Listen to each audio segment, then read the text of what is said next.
Halo Sobat Bangbang, semoga di awal tahun ini kita selalu diberikan kesehatan dan dimudahkan segala urusannya, amin. Di akhir tahun 2023 kemarin DC menutup tahunnya dengan film Aquaman and the Lost Kingdom telah tayang sejak 20 Desember 2023 di bioskop Indonesia. Nah, film ini menjadi sinema akhir dari DC Extended Universe, DCU, sebelum hadirnya DCU Reboot.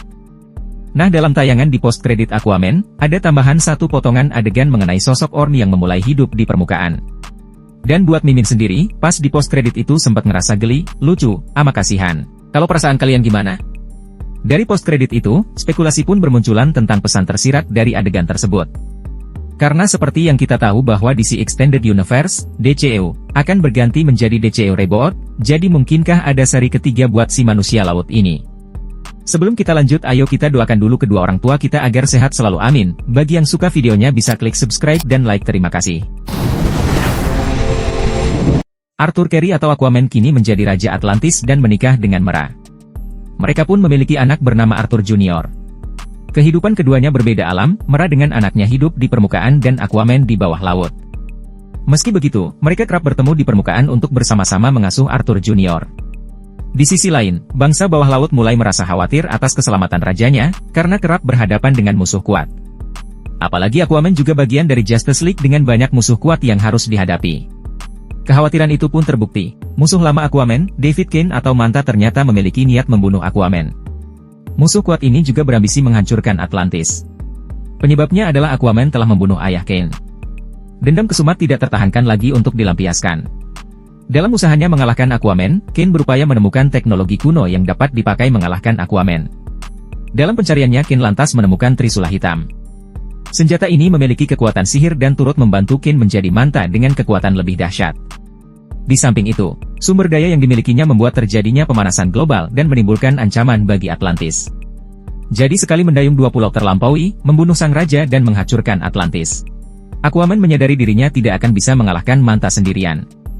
Ia lalu meminta bantuan adiknya, Orm, yang sebelumnya pernah menjadi musuh bebuyutannya. Orm setuju membantu saudaranya itu.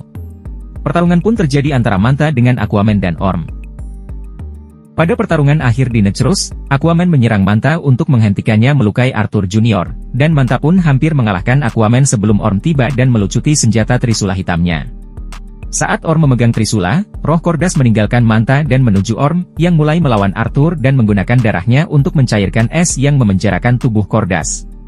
Setelah saudara tirinya dibebaskan, Aquaman langsung melempar Trisula hitam ke Kordas, yang menangkapnya di udara. Sebelum melemparkan Trisulanya sendiri untuk menghancurkan Trisula hitam dan menusuk Kordas secara fatal. Dengan lenyapnya sihir Kordas, Necrus mulai pingsan, dan saat David tergantung di celah, dia menolak bantuan Arthur dan melemparkan dirinya ke bawah tebing.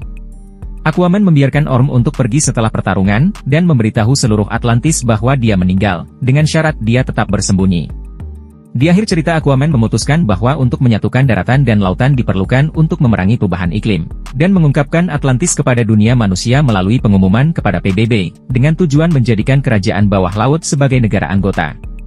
Dalam adegan post-kredit Aquaman 2, kita melihat Orm karya Patrick Wilson menikmati burger keju di restoran. Tiba-tiba, ia mengambil seekor kecoa, memasukkannya ke dalam burgernya dan kemudian memakannya dengan suara keras dan anggukan penghargaan. Ini hanya lelucon karena di awal film, Orm diyakinkan oleh Aquaman bahwa kecoak pada dasarnya adalah udang darat dan dalam beberapa budaya dianggap sebagai makanan lezat.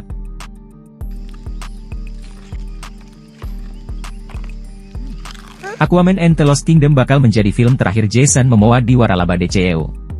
Bahkan sempat beredar kabar Jason Momoa akan beralih peran sebagai karakter lain bernama Lobo pada film-film baru adaptasi komik DC mendatang. Mengenai hal itu, rupanya Jason Momoa sudah buka suara. Secara terang-terangan Jason mengakui bahwa Lobo dikenal sebagai karakter pemburu bayaran bengis dan sangar. Dan Lobo merupakan salah satu favoritnya di jagat cerita komik DC. Saya mengoleksi komiknya, dan saya tidak melakukan banyak hal lagi, tapi dia selalu menjadi favorit saya. Dan saya selalu ingin memainkan Lobo, karena saya seperti, halo?